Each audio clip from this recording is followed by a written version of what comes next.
Tonight on Q2, concerns over China. Montana is so critical to protecting the country and feeding the country. We cannot allow China to attack our agriculture.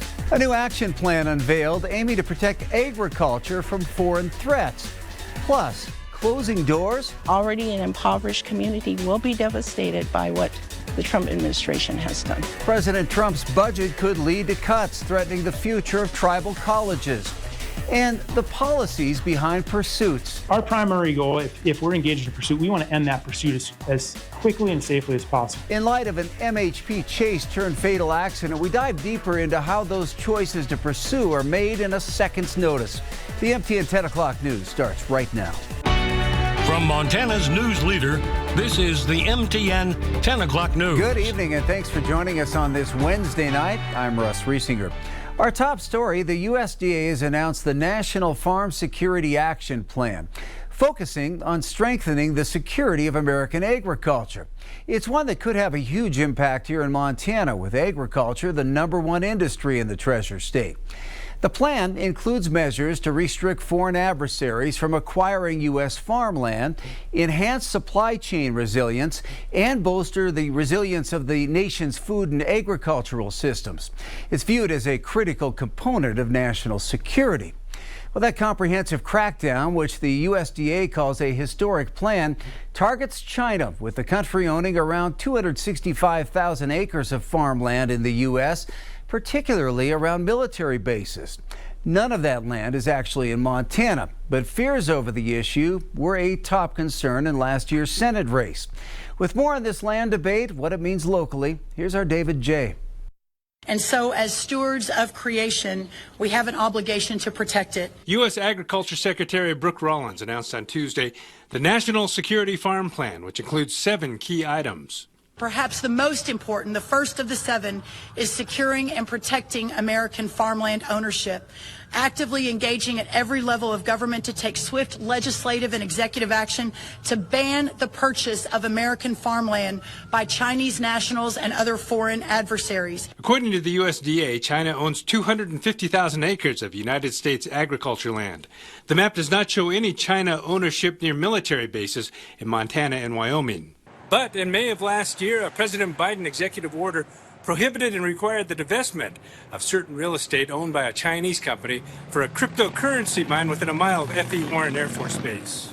So until we can get a handle on this, I don't think the Chinese should be owning a farm or ranch land in our country. Gordon Chang, a distinguished senior fellow at the Gatestone Institute, says it's absolutely critical to prevent China and the Chinese Communist Party from owning farm and ranch land in the U.S. We know that they are using it for espionage purposes, but also they've been basing human trafficking operations on American farmland, and of course all the illegal marijuana grows. So this is should be out of bounds.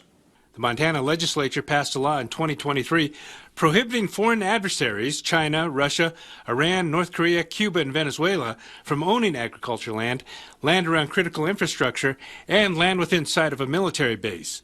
In 2025, the legislature prohibited foreign entities from buying residential property through a tax deed. Either the Chinese Communist Party or banks that are controlled by the Chinese Communist Party will go in and buy residential properties. State Senator Ken Bogner from Miles City was the main sponsor on both of those bills and says it is one of his priorities to protect Montana and U.S. land from foreign adversaries. So we got to make sure that we're doing our due diligence to making sure that they don't find these workarounds, these loopholes. They don't have shell company on shell company to buy these. In Billings, David J., MTN News.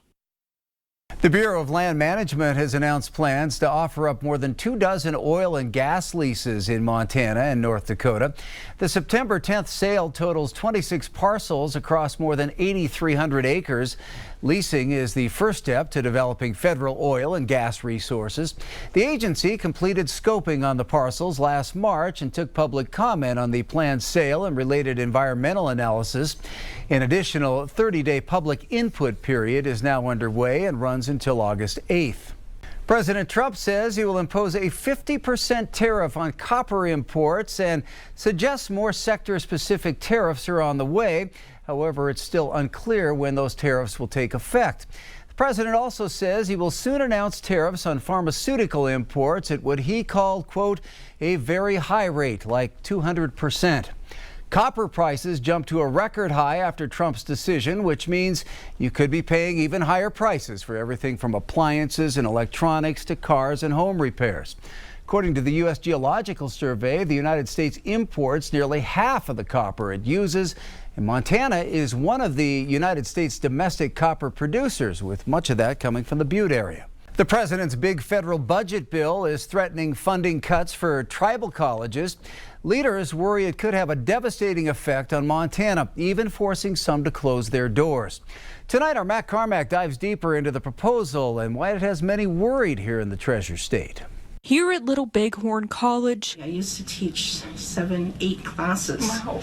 Administrators and educators spend the summer preparing for the upcoming school year. It impacts us greatly. But for professor and liberal arts department head Sharon Paragoy, this upcoming school year may look a little bit different. We could provide the programs, but it would be bare bones. Sharon, a former state legislator, tells me future federal budget cuts beginning in the 2026 fiscal year could impact Little Bighorn College, along with 36 other tribal colleges across the nation. There's great impacts, and they are yet to be seen, but carried forward, it'll be devastating. Last week, the Trump administration's signature policy package, informally known as the Big Beautiful Bill, was passed. The motion is adopted.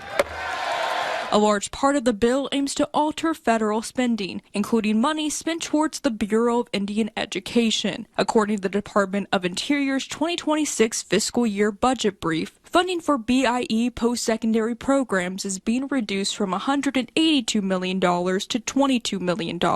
With what Trump is doing, particularly for us here on the Crow Indian Reservation, it's impacting the livelihood and the access to education for a number of Crow tribal members. Here at Little Bighorn College, $4 million of its budget comes from the federal government. $3 million is from the TCU and $1 million is from other grants. That $1 million, however, runs out next year. Already an impoverished community will be devastated by what the Trump administration has done. According to Sharon, those federal cuts won't just impact Little Bighorn College. She says they could impact the entire town of Crow Agency.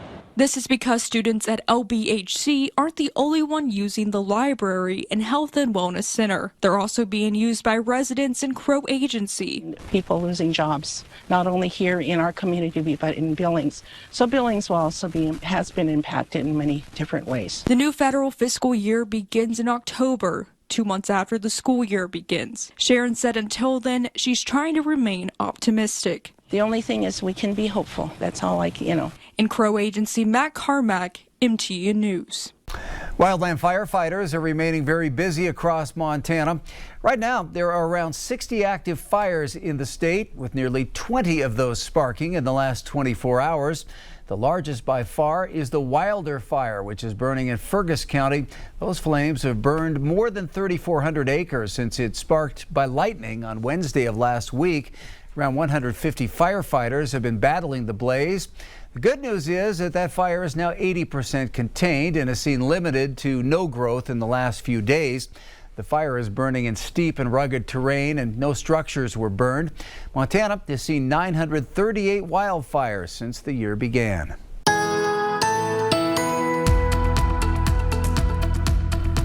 I know.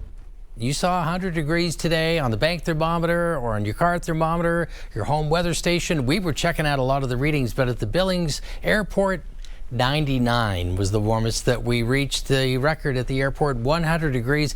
Check out Miles City, 103, also ended up 1 degree shy. Sheridan, Livingston, you had very warm afternoons as well. In fact, region-wide, check out these readings into the 90s all across central and western Montana. 87 in Butte, one of the cooler readings today, but triple digits into the eastern plains, including 104 at Glendive. Things are already cooling down behind those thunderstorms. We'll talk about the weekend forecast coming up. Tonight, the Montana Highway Patrol is diving deeper into its policies when it comes to pursuits. Comes after a chase turned into a head-on collision Sunday afternoon, killing the suspect and leaving the trooper and a semi-truck driver injured. In that case, the MHP says the pursuit was initiated after a speeding violation. But is that typical? Our Hannah Pettiferi has that answer and finds out how policies often differ around the nation. Obviously, the violator is the one that makes a decision to initiate the pursuit by not complying to our lawful order to stop.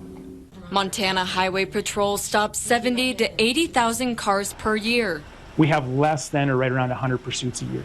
And the factors whether to engage in a pursuit. Weather, location, seriousness of the violation, identity of the suspect, if it's known or unknown, the potential to identify that suspect later. All those circumstances go into whether or not we continue in that pursuit. Law enforcement oftentimes continue to pursue due to a threat to the public. We know that these people are wanted and they're homicide suspects, and they pose a threat to the public. The trooper having the discretion to do that. Our primary goal, if we're engaged in a pursuit, we want to end that pursuit as quickly and safely as possible. Being a pivotal decision. That decision to pursue is among the most critical decisions a trooper may make. And made quickly. There's lots of unknown circumstances and risk involved, so they're evaluating that situation very quick.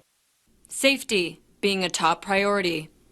The end goal is the same, and that's to catch the violator quickly and safely and protection of life and property. Police pursuits have shaped the way policies are written. Agencies across the state and country will have a slightly different policy. Each state, each agency has their own policies. That's up to them. One example would be Billings PD. Lieutenant Sam Puckett says their department reviews its policies annually, and those policies can be changed or updated throughout the year. MHP doing something similar. Like any policy, we review our policies all the time for accuracy to make sure that we are doing the best according to standards and training practices and also legal standards. The end goal is the same for all agencies. We're all one big team just because it's a police agency or county sheriff's department. In Billings, Hannah Pettiferi, MTN.